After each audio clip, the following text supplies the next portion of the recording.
Debemos actuar de forma radical. Los judíos deben irse de Europa, pero si no quieren marcharse por voluntad propia, no veo más solución que el exterminio. Cuando pienso en ello, me doy cuenta de que soy extraordinariamente humano.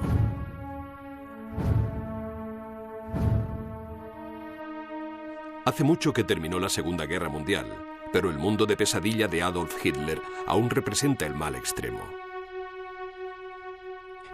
Su legado fueron 40 millones de muertes, incluyendo el intento de aniquilación de toda una raza.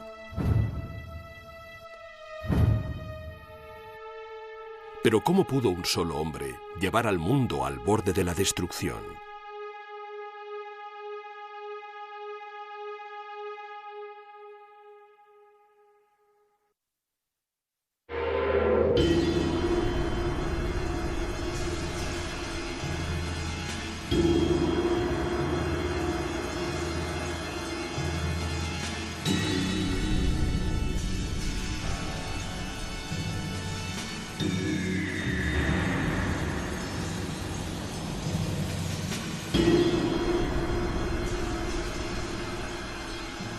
Historia de Hitler.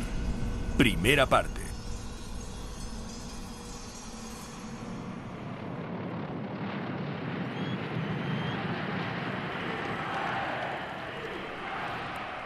Resulta conveniente clasificar a Hitler como algo extraño, una aberración monstruosa, de algún modo distinta al resto de nosotros, pero sigue incomodándonos el hecho de que era humano.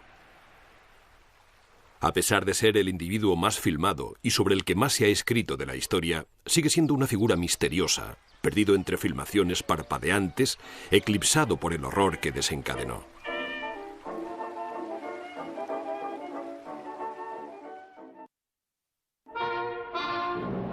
Idolatrado y adorado por millones de personas, Hitler inspiraba una lealtad inquebrantable.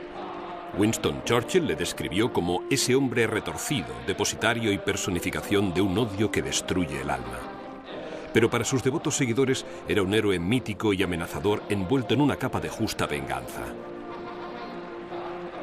Pero, ¿qué le dio a este hombre el poder de desencadenar la mayor matanza de masas en la historia de la humanidad? Denn als unsere Partei gerade 7 Mann hoch war, sprach sie schon 2 Grundsätze aus. Erstens, sie wollte eine wahrhaftige Weltanschauungspartei sein. Und zweitens, sie wollte daher kompromisslos die einzige Macht und alleinige Macht in Deutschland.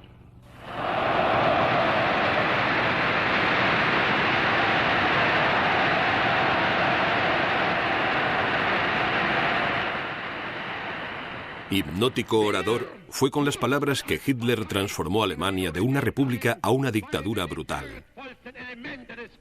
Fue con las palabras que lideró a su país por el camino de la guerra. Es a través de las grabaciones de sus discursos y conversaciones que debemos intentar comprenderle.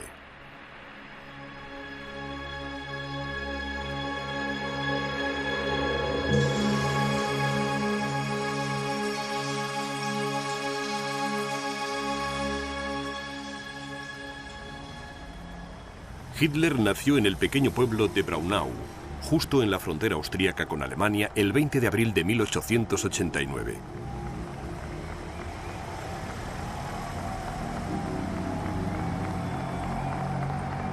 Fue el cuarto hijo de Clara, cuyos 3 primeros hijos habían muerto siendo aún pequeños.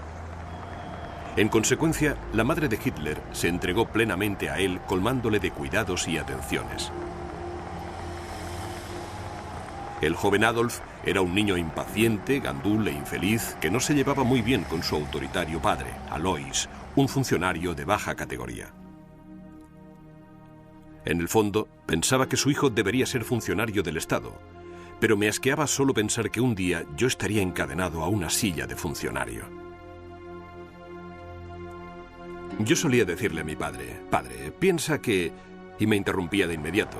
«Hijo, no necesito pensar, soy funcionario».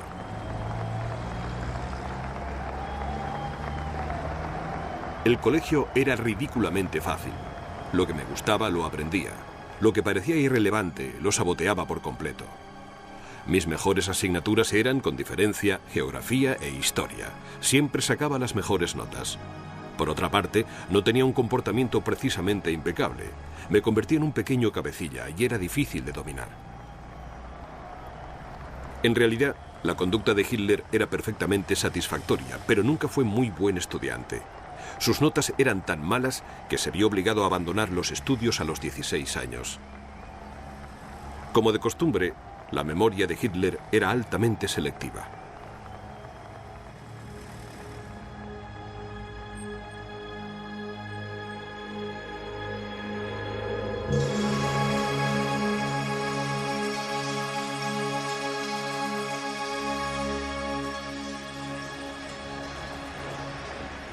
Contradiciendo los deseos de su padre, Hitler insistió en convertirse en artista.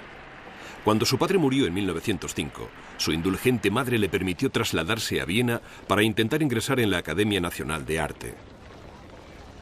Sin embargo, aunque su trabajo era competente, incluso interesante, no impresionó a la junta académica y su solicitud fue rechazada.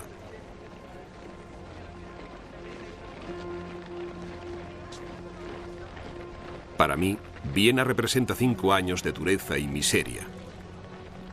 Años en los que me vi obligado a ganarme la vida, primero como peón y después como pintor.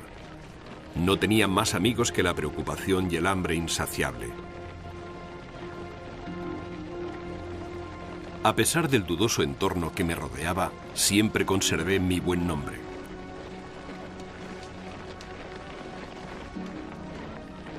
Hitler fue de una pensión de mala muerte a otra sin amigos ni intereses. Vivía de su pequeña pensión de orfandad y del poco dinero que su madre podía enviarle. Mataba el tiempo buscando teóricos políticos aficionados e insatisfechos sociales como él.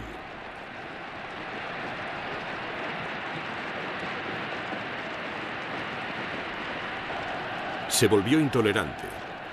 Odiaba el tabaco y el alcohol, a los marxistas, a los oficiales militares, el sistema educativo que le había rechazado y a los judíos.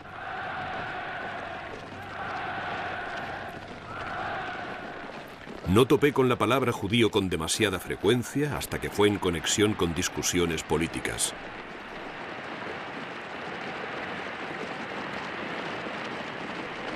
El hecho de que los judíos hubieran sido perseguidos convirtió en honor mi disgusto al oír comentarios críticos sobre ellos. Entonces, un día, mientras paseaba por el centro de Viena, me encontré con una aparición que llevaba un caflán negro y rizos de pelo negro.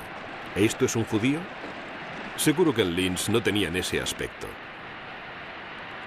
Compré mi primer panfleto antisemítico, pero las acusaciones me parecieron monstruosas.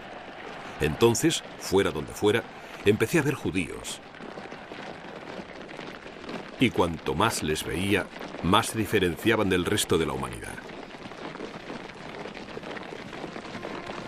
Mis ideas con respecto al antisemitismo sufrieron la mayor transformación de todas. Ya no evitaba las discusiones sobre la cuestión judía, ahora las buscaba. Gradualmente empecé a odiarles. Había dejado de ser un cosmopolita de carácter débil y me convertí en antisemita. Había venido a Viena para observar 3 problemas importantes: la cuestión social, el problema racial y, finalmente, el movimiento marxista. Dejé Viena siendo un antisemita convencido, un enemigo mortal del marxismo y políticamente pro-alemán. Desde entonces he tenido que aprender muy poco y no he cambiado en nada. Según sus propias palabras, a la edad de 23 años, Hitler ya había aprendido todo lo que le haría falta saber.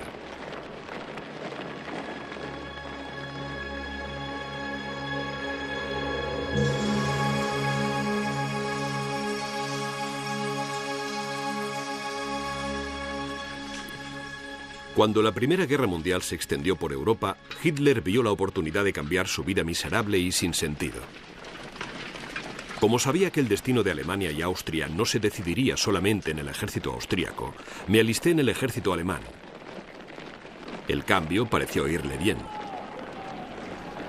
Los enfrentamientos de 1914 fueron una especie de redención de las vejaciones de mi juventud. Aún hoy no me avergüenza decir que me puse de rodillas y di gracias a Dios con el corazón desbordado. Sirviendo como soldado mensajero de la compañía y después como cabo, Hitler participó en 48 batallas, fue herido 2 veces y recibió la Cruz de Hierro de primera clase por su valentía en combate.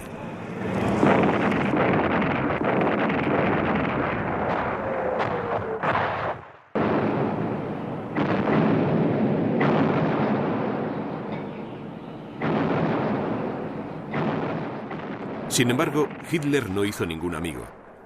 Meditando en las trincheras, tenía ataques de furia y declamaba a sus compañeros soldados sobre comunistas y judíos.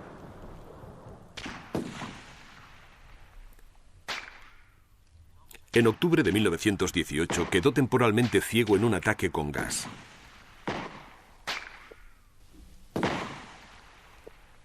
Un mes más tarde, mientras yacía convaleciente en una oscura habitación de hospital, una oscuridad más profunda se apoderó de Alemania. La guerra estaba perdida.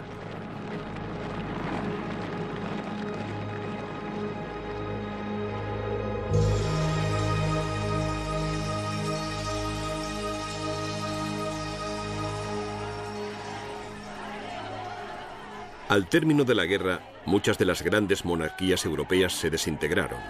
En su lugar llegó la anarquía, el hundimiento del ejército y la desintegración social. Alemania estaba al límite. Franjas de sus territorios fronterizos eran confiscadas por potencias extranjeras. El país había sido despojado de su ejército y se hundía en las deudas de guerra. Comunistas, monárquicos y desempleados salieron a las calles. Alemania se estaba sumergiendo en la anarquía. Hitler, que técnicamente aún formaba parte del ejército, fue asignado para espiar a los grupos más disidentes. Uno de estos grupos, que se hacía llamar Partido Obrero Alemán, tenía solo 25 miembros, pero llamó su atención. Esta pequeña y absurda organización, con escasos miembros, parecía contar con la ventaja de dar una oportunidad al individuo para realizar verdaderas actividades personales. Cuanto más pequeño era un movimiento, más fácil sería ponerlo a punto. Hitler se unió a este grupo y en menos de 6 meses se convirtió en su principal portavoz y su don natural para hablar en público atrajo cada vez a más gente. A principios de 1920 ya atraía a 1 millar de personas. Al cabo de un año, Hitler ya se había impuesto como presidente del grupo y le había cambiado el nombre por el Partido Nacional Socialista Obrero Alemán, o NSDAP, más conocido como nazi. También adoptó la svástica como emblema del partido. Recuerdo en 1923 la primera vez que hablé en un local con capacidad para más de 2000 personas. Les dije: en las masas hay una gran energía aletargada y solo espera al hombre que la despierte de su sueño y la lleve a la gran batalla para el destino de la raza alemana. Pocos meses después, la economía alemana finalmente se hundió. La inflación subió vertiginosamente. Era más barato quemar el dinero que comprar leña.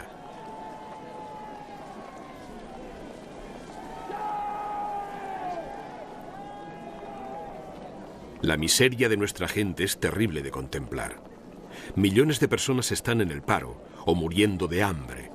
Toda la clase media se ha empobrecido. Cuando este colapso alcance a los campesinos alemanes, nos enfrentaremos a un desastre inconmensurable. A los trabajadores desempleados, Hitler les pregonaba los males del capitalismo, pero ante los capitalistas insistía en que era anticomunista.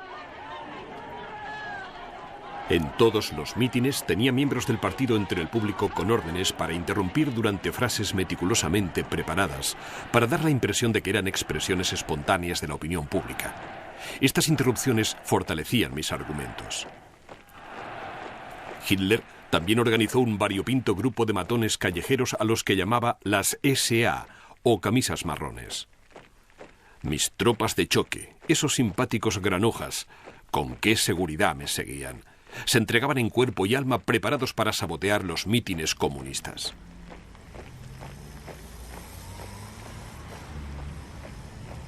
Les ordené que trataran a nuestros oponentes con dureza y les echaran de nuestros mítines. Yo desorganizaba los mítines de otros partidos, enviando a miembros de nuestro partido disfrazados de ujieres, pero con instrucciones de rebelarse y sabotear los mítines. En cuanto a su supuesta brutalidad, simplemente estaba algo cerca de la naturaleza.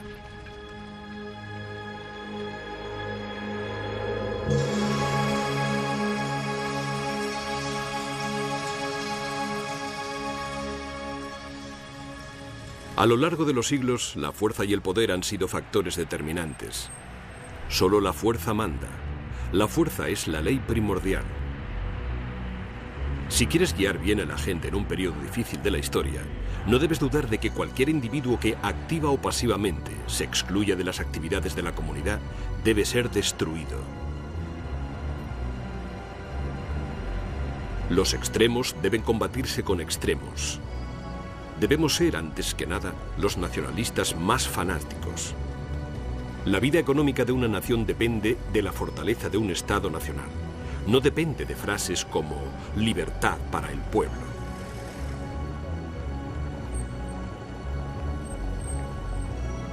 No tenemos escrúpulos, nada de dudas burguesas.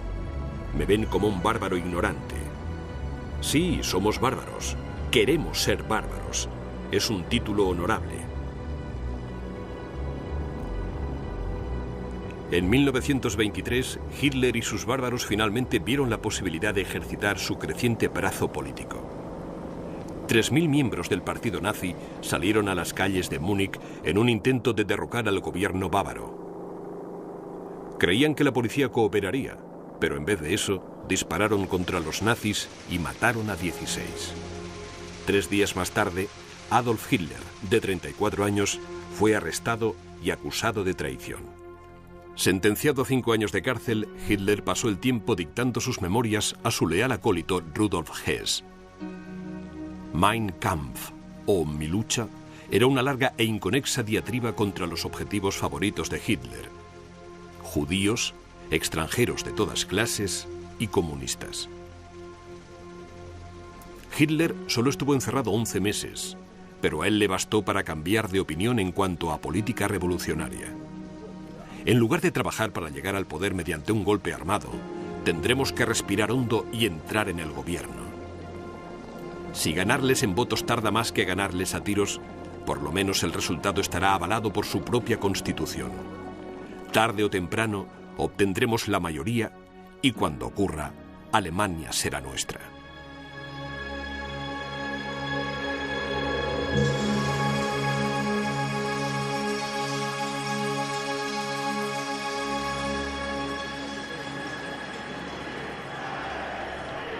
Gracias a la feroz retórica de Hitler, las nuevas tácticas populistas del partido y la cada vez más grave crisis económica alemana, los 27.000 miembros que tenía el partido nazi en 1924 se convirtieron en casi 180.000 4 años más tarde. En 1928, los nazis consiguieron 12 escaños en la Asamblea Nacional Alemana. 2 años después, eran la segunda fuerza más votada de Alemania. Para nosotros, ganar escaños en el Parlamento no es un objetivo en sí, sino el medio para alcanzar un objetivo. No somos, por principio, un partido parlamentario. Sería una contradicción con nuestra actitud general. El partido no debe oxidarse en el Parlamento, no debe desgastarse en superfluas batallas de palabras, pero la bandera con el círculo blanco y la esvástica negra será izada sobre toda Alemania el día que marcará la liberación de nuestro pueblo.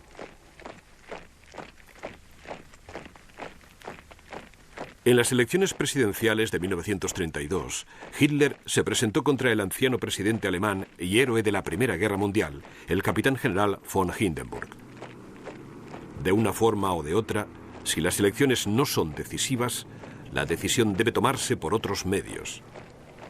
Hitler no fue elegido presidente, pero a estas alturas el partido nazi se había convertido en el más grande de Alemania. Pero Hitler no tenía ninguna intención de cooperar con otros partidos políticos. Y en un intento de controlar la violencia nazi, Hindenburg nombró a Hitler canciller. Al cabo de 6 meses, Hitler prácticamente gobernaba el país, ignorando por completo al octogenario Hindenburg. Cuando Hindenburg murió el siguiente agosto, el cargo de presidente y el de canciller se unificaron para crear el cargo de líder, Führer en alemán. ¡Ajá! ¡Qué gran inspiración tuve al rechazar el cargo de presidente del Reich! ¿Pueden imaginarlo? Presidente Adolf Hitler. No hay título mejor que el de Führer.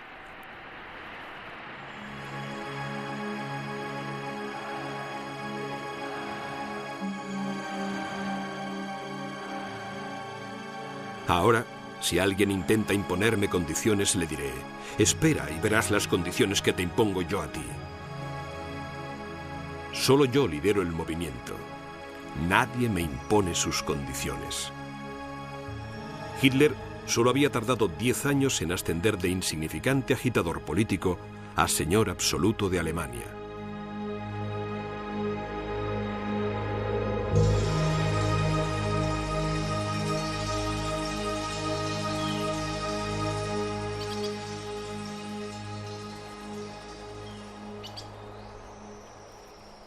A pesar de su habilidad para dominar a las masas, Adolf Hitler se sentía incómodo entre la gente y nunca fue capaz de mantener amistades duraderas.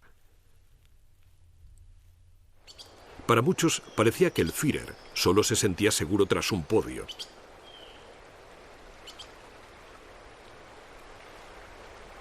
En las ocasiones formales se mostraba inquieto, se tiraba de la ropa y se frotaba las manos.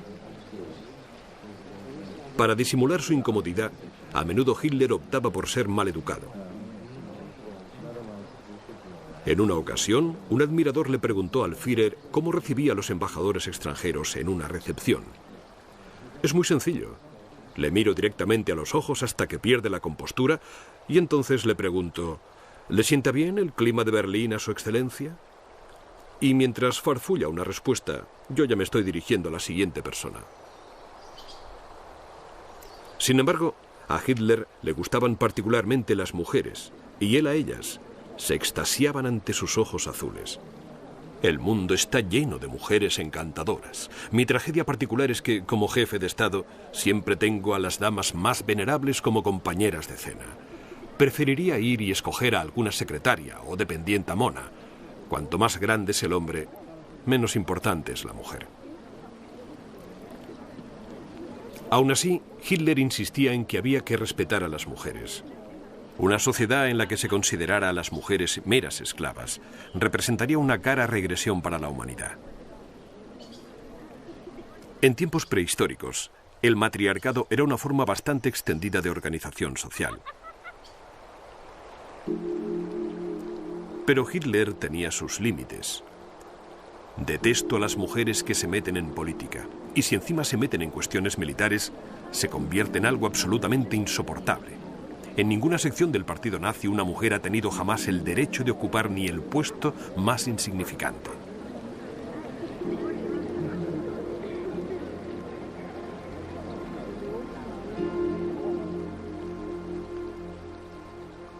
El objetivo de una chica debería ser el matrimonio. La naturaleza quiere que una mujer sea fértil. A muchas mujeres se les va un poco la cabeza si no pueden tener hijos. Es 1000 veces mejor que tenga hijos y, por lo tanto, una razón para existir.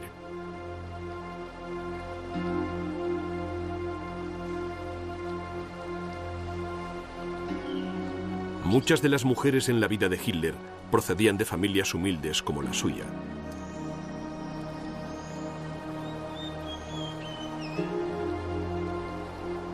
La única compañera a largo plazo de Hitler fue Eva Braun. Era una joven y bella dependienta que le acompañaría con devoción hasta el final, cuando se convirtió en su esposa.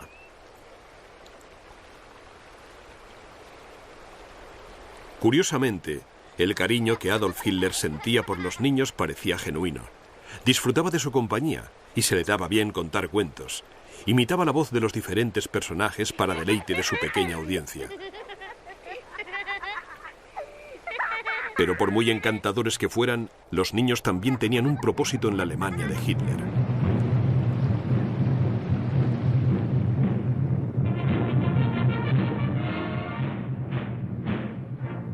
Las Juventudes Hitlerianas era una organización creada a imitación del movimiento Scout. Pero las juventudes hitlerianas aprendían a lanzar granadas de mano y jurar lealtad incondicional al Führer y al partido nazi. Me satisface mucho ver cómo ayudamos a la juventud de Alemania a crear unos lazos aún más fuertes con el nacionalsocialismo y el pensamiento alemán.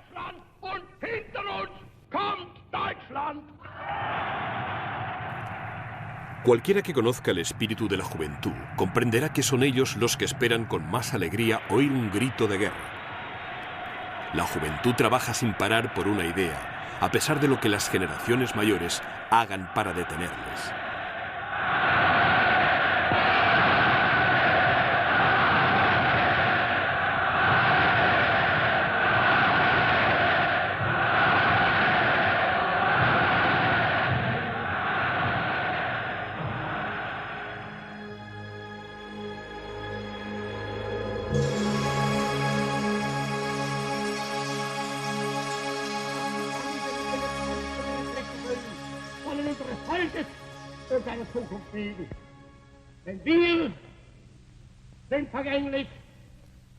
Con su dura y áspera voz y su don para el dramatismo, Hitler conseguía ejercer un efecto casi hipnótico sobre vastas multitudes. Pero su éxito no se basaba solo en la técnica. Era lo que decía.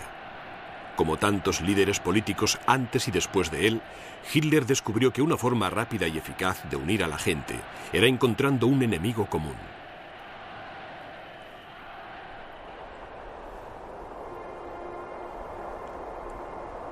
La función de la propaganda no consiste en sopesar los derechos de otras personas.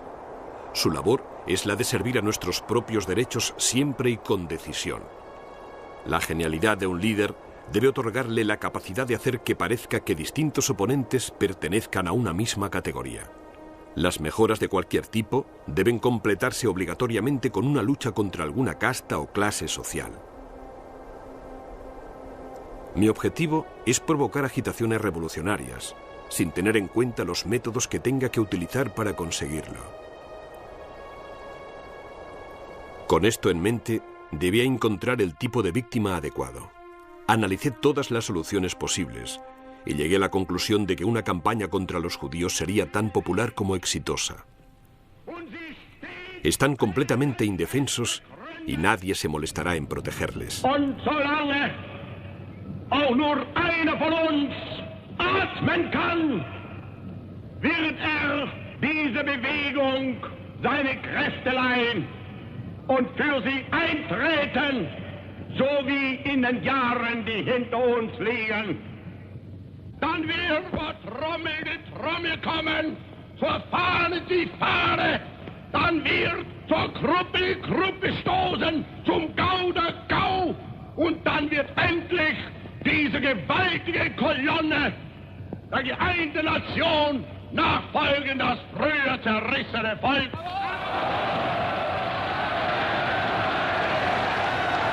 Siempre iniciados con tonos casi susurrados, los discursos de Hitler se convertían en cuestión de minutos en fanáticas diatribas. Inevitablemente, cuando llegaba a ese punto, miembros de la audiencia empezaban a desmayarse.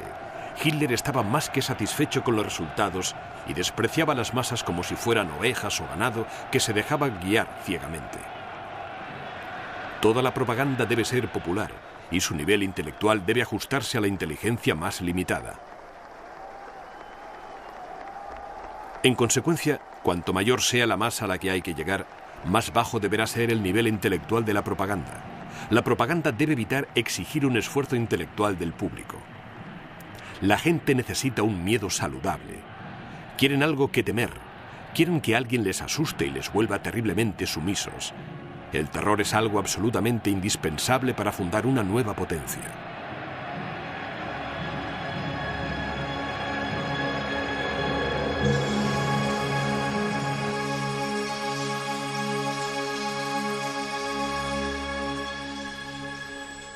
Uno de los secretos del éxito de Hitler fue comprender que distintos públicos necesitaban oír cosas distintas. Y no solo manipular a los alemanes se le daba bien. Debemos atraer a todos los pueblos germánicos de Europa hacia la línea de pensamiento alemana de forma sistemática. Pero la propaganda destinada para el extranjero no debe basarse en la utilizada para consumo nacional. Las emisiones a Gran Bretaña, por ejemplo, deben contener mucha música de la que sea popular entre los británicos. Así se acostumbrarán a oírla cada vez más. Como dice el viejo refrán, pequeñas gotas de agua acabarán desgastando la piedra.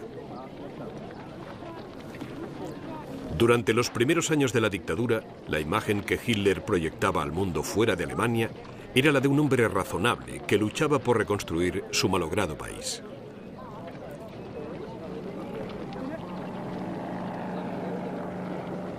En Alemania, la gente decide cómo quiere vivir. Eligen a los jefes de gobierno. Por primera vez en la historia de Alemania, tenemos un Estado que ha abolido por completo todos los prejuicios sociales.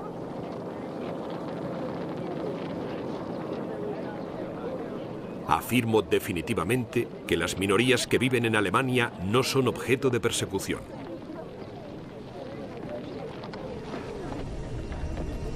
Los prejuicios clasistas no tienen lugar en un Estado socialmente avanzado como el nuestro. Favorecemos el desarrollo de la gente que vale. El partido debe permitir que el niño más pobre aspire a realizar las funciones más elevadas si tiene el talento para ello. Nuestra labor consiste en enseñar a los hombres a ver lo bonito y verdaderamente maravilloso de la vida y a no ser malicioso y rencoroso.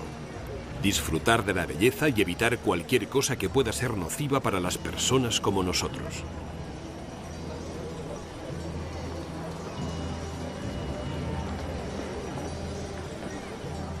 Hitler le dijo al mundo exactamente lo que éste quería oír. No quiero imponer el nacionalsocialismo a nadie a la fuerza. Si sé que algún país quiere seguir siendo una democracia, pues bien, debe seguir siendo una democracia cueste lo que cueste.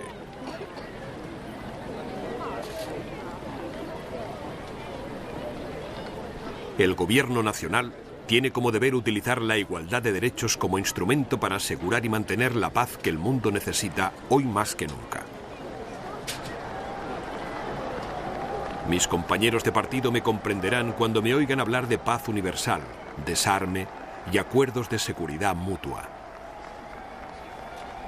Las naciones que se negaban a enfrentarse a sus peores temores se tragaron los cínicos tópicos de Hitler. Pero los compañeros de partido de Hitler sabían de sobra qué pensaba en realidad.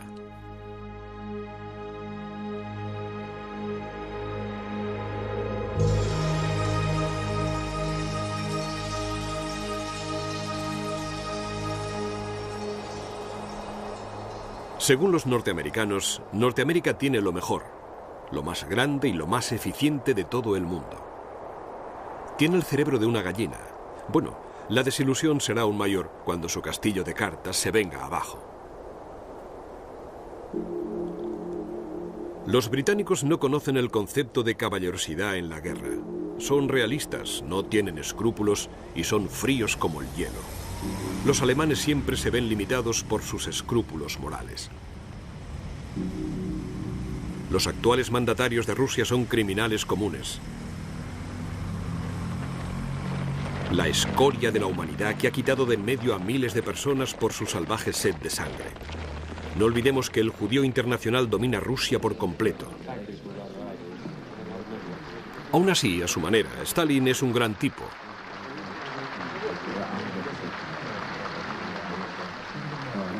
El veneno de Hitler llegó incluso a sus pocos aliados. La susceptibilidad de los italianos proviene de su complejo de inferioridad. Es la susceptibilidad de un pueblo que se siente culpable. La intolerancia de Hitler no se limitaba meramente a las nacionalidades. La religión era uno de sus objetivos favoritos. El cristianismo es una invención de mentes enfermas. Promulga dogmas inconsistentes y los impone a la fuerza. La simple visión de uno de esos abortos en sotana me saca de mis casillas.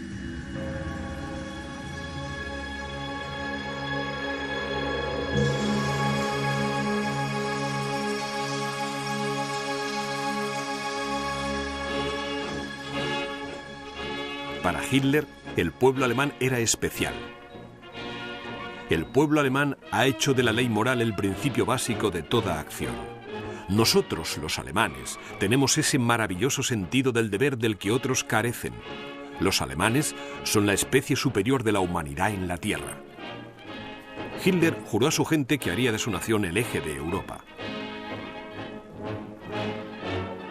El pueblo germánico debe ser el núcleo alrededor del cual toda Europa se federará.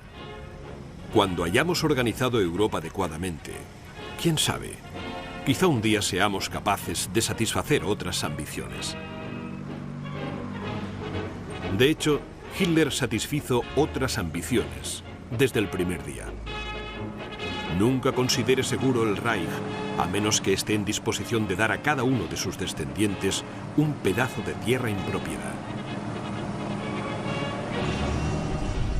Para garantizar espacio habitable para el pueblo alemán, debemos pensar primero en Rusia y en sus estados fronterizos.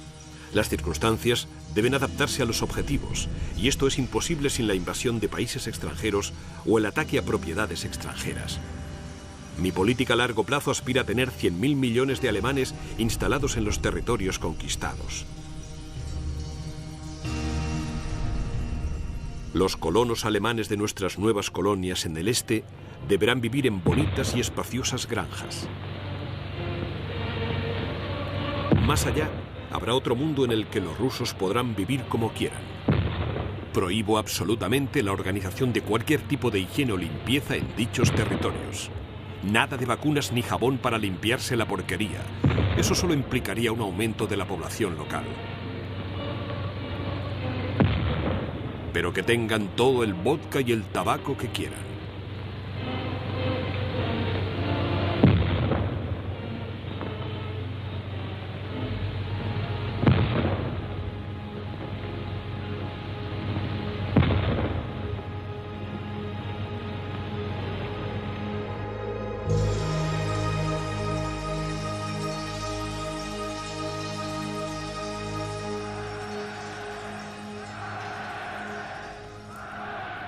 Desgraciadamente para la historia, Hitler no era de los que hablan mucho y hacen poco.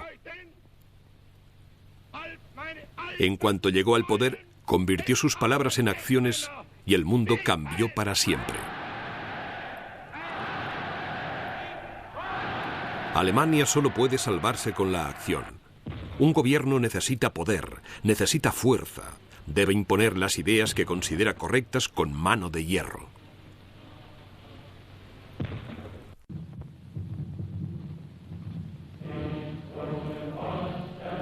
La democracia es fundamentalmente no alemana, es judía.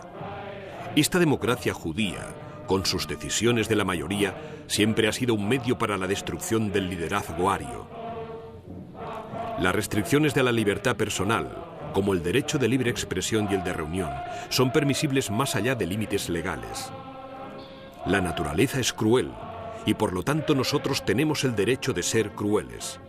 Si envío a la flor y nata de la juventud alemana a la lluvia de acero de la próxima guerra, sin tener ni el menor remordimiento por la valiosa sangre alemana que se derramará, ¿no debería tener también el derecho de eliminar a millones de seres de una raza inferior que se multiplican como gusanos? En 1933, en cuanto fue nombrado canciller, Hitler empezó a eliminar los derechos individuales. A los judíos se les negó todo papel en la vida política. Se les arrebató su ciudadanía y se les negó el derecho de hacer negocios o tener un trabajo. No tiene nada que ver con si el individuo judío es decente o no.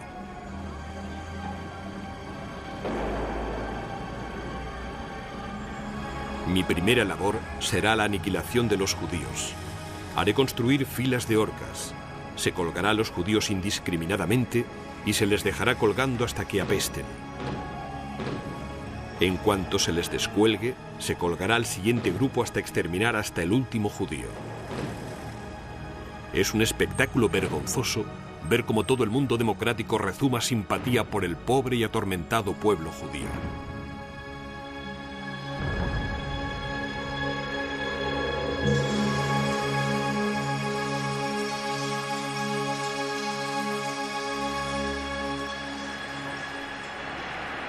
Si Hitler quería tener alguna oportunidad de desafiar al mundo y crear el Tercer Reich que su amada Alemania merecía, Primero iba a tener que reflotar la economía y después conseguir el rearme. Ninguna política económica es posible sin la espada. No hay industrialización sin poder. Nosotros ya no empuñamos ninguna espada, así que, ¿cómo podemos tener una política económica de éxito? Por mucho que odiara a otros países, no dudaba en ponerlos como ejemplo de lo que Alemania podía llegar a ser.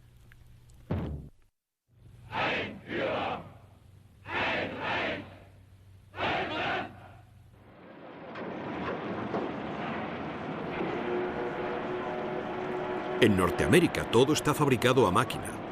Así sus trabajadores no necesitan ser especializados y por lo tanto son sustituibles.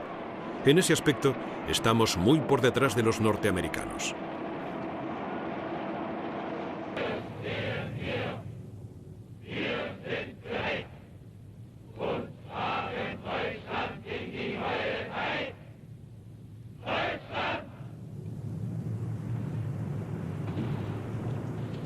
Para ayudar a Alemania a salir de la depresión y demostrar su interés por el pueblo alemán, Hitler inició un enorme proyecto de obras públicas para construir 2.500 kilómetros de carreteras nuevas y un plan para proporcionar automóviles económicos. El primer automóvil alemán de este tipo sería el Volkswagen, sería el coche del futuro.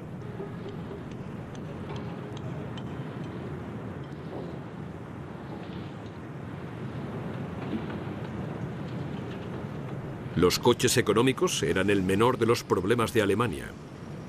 No contaba con prácticamente ninguno de los recursos naturales que requería la industria pesada. Conseguir bienes naturales quería decir cogérselos a otro, por la fuerza.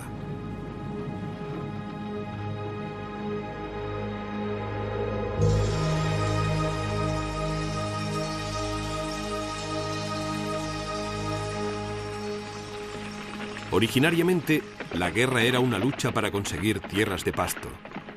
Ahora es una lucha por las riquezas de la naturaleza. En virtud de las leyes de la naturaleza, esas riquezas pertenecen al que las conquista. La ley de la selección natural justifica la lucha incesante, permitiendo la supervivencia del más fuerte. Hitler inició el rearme de su país en un claro desafío al Tratado de Versalles, que había desarmado a Alemania al término de la Primera Guerra Mundial.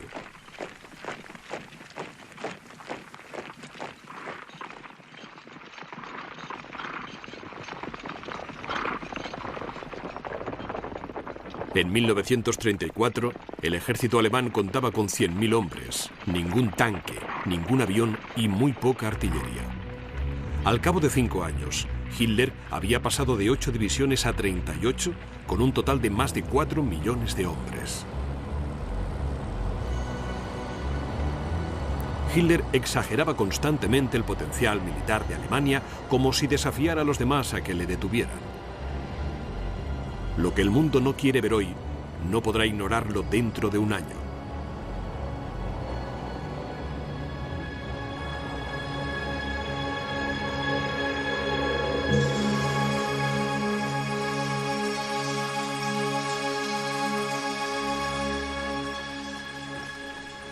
A pesar de su actitud y sus amenazas, Hitler sabía que Alemania no estaba preparada para una guerra prolongada. Sus recursos naturales limitados y la amenaza de un bloqueo naval impuesto por la Gran Bretaña requería algo nuevo, algo rápido y devastadoramente eficaz.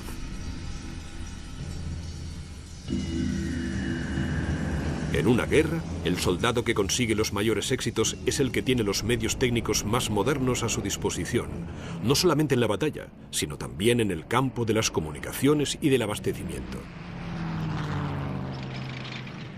Lo importante es contar con una superioridad técnica en todos los ámbitos. Debemos enfrentarnos al enemigo con novedades que le cojan por sorpresa para que podamos tener siempre la iniciativa. Este nuevo ejército, altamente móvil y tecnológicamente avanzado, se enfrentaría al enemigo en una serie de ataques rápidos y duros, pensados para coger a la oposición con la guardia baja y hacer que continuara así. Esta era la teoría básica de lo que Hitler llamaba Blitzkrieg, la guerra relámpago. Y si funcionó la primera vez, Hitler no veía por qué no podía seguir funcionando indefinidamente. Atacaremos siempre primero, siempre daremos el primer golpe. No retrocederé ante nada. Nada me impedirá que saque provecho de toda ventaja. La próxima guerra será increíblemente sangrienta y cruda. No habrá distinción entre combatientes militares y civiles.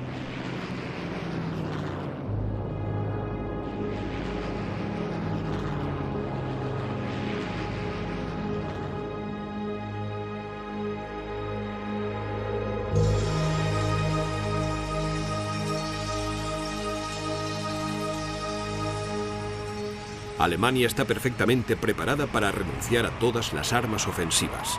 Alemania está preparada para llegar a un acuerdo solemne de no agresión. Como Estado fuerte que somos, estamos dispuestos a embarcarnos en una política de entendimiento con el mundo que nos rodea. No queremos nada de los demás, no tenemos ningún deseo ni petición. Queremos la paz. Mientras Hitler hablaba de paz, el ejército se preparaba para la guerra. El 27 de febrero de 1936, las fuerzas alemanas entraron en Renania, el antiguo corazón industrial de Alemania, que había sido dividido entre Francia y Bélgica después de la Gran Guerra. Una vez más, Hitler habló al mundo y esperó la reacción de Europa. Ahora que Renania ha recuperado la soberanía alemana y la igualdad, espero de todo corazón que la inteligencia y la buena voluntad de los gobiernos europeos responsables consigan mantener la paz para Europa. La paz es nuestro tesoro más preciado. Francia, Bélgica y Gran Bretaña no hicieron nada. Personalmente, Hitler sintió un gran alivio. Las 48 horas tras la marcha hacia Renania fueron las peores de mi vida. Si los franceses hubieran tomado Renania, hubiéramos tenido que retirarnos con el rabo entre las piernas. Los recursos militares de que disponíamos habrían sido totalmente inadecuados siquiera para una resistencia moderada. Para celebrar su primera gran victoria, Hitler y el partido nazi celebraron un gran rally en la ciudad de Nuremberg. Se regocijó con la anexión de Renania.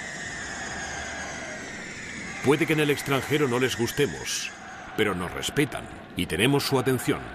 Eso es lo importante. Sobre todo, hemos dado la mejor de las suertes a millones de nuestros conciudadanos, su regreso a nuestro gran Reich alemán.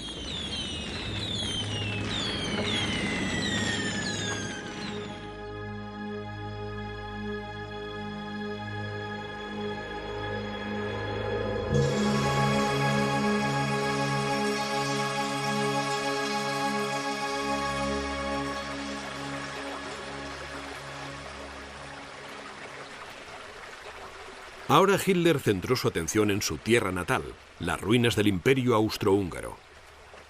A la deriva desde la caída del Imperio en 1918, Austria era de cultura y lenguaje básicamente alemanes. La Austria alemana debe retornar a la gran madre patria alemana. No por cuestiones económicas, sino porque una sola sangre debe tener un solo Reich. Unos cuantos asesinatos metódicamente planeados, una intensa presión política y algunas amenazas a duras penas disimuladas ayudaron a convencer al gobierno austríaco de que debería rendirse ante Alemania.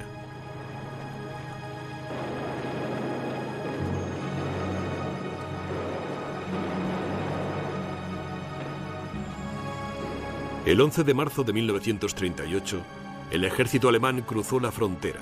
Una vez más, el Reich de Hitler se expandía sin un solo disparo.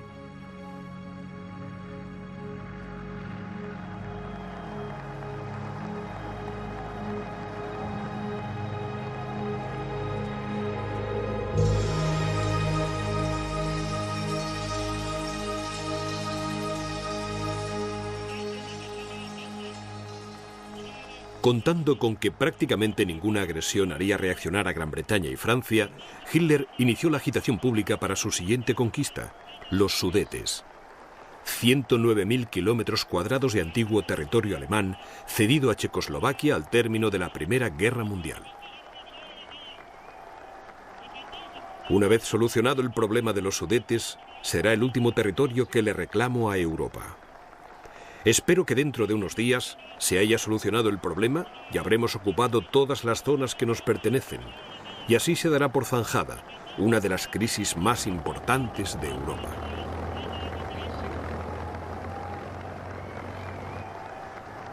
Me doy perfecta cuenta de cómo se siente Herr Hitler, que debe abogar por los otros alemanes. Una vez me dijo en privado, y anoche lo repitió públicamente, que en cuanto se haya zanjado el problema de los Sudetes, ese habrá sido el último territorio que le reclamará a Europa. El gobierno británico y el francés creyeron a Hitler, y a finales de 1938 firmaron un tratado de paz en Múnich permitiendo a Alemania que se quedara con los Sudetes y protegiendo a Checoslovaquia de posibles pérdidas futuras.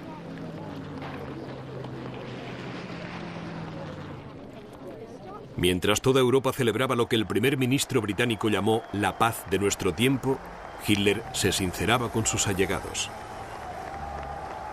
He tomado la decisión irrevocable de aplastar a Checoslovaquia con una acción militar en un futuro próximo. Los checos son inferiores. Basta con que un checo se deje crecer el bigote para que sea evidente para cualquiera que vea cómo le crece que son de origen mongol. Pero Hitler era cauteloso. Solo emprenderé acciones contra Checoslovaquia si estoy convencido de que Francia y por lo tanto Inglaterra no intervendrá. En marzo de 1939, solo 13 meses después de que Alemania se anexionara el primero de sus territorios perdidos, una Checoslovaquia aterrorizada se rindió a los nazis sin emprender ninguna acción militar. El anuncio público de Hitler fue breve y directo al grano. Checoslovaquia ha dejado de existir.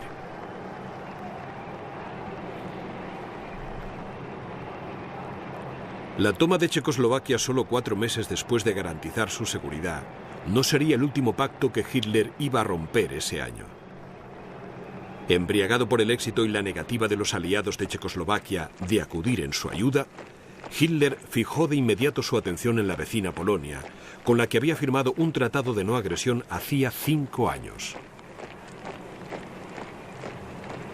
Pero desde mucho antes de firmar este tratado con Polonia, Hitler profesaba un odio ciego hacia los polacos. Los polacos han nacido especialmente para el trabajo duro. Deberíamos utilizarles meramente como fuente de trabajo no especializado. Los polacos solo deberían tener un amo, los alemanes.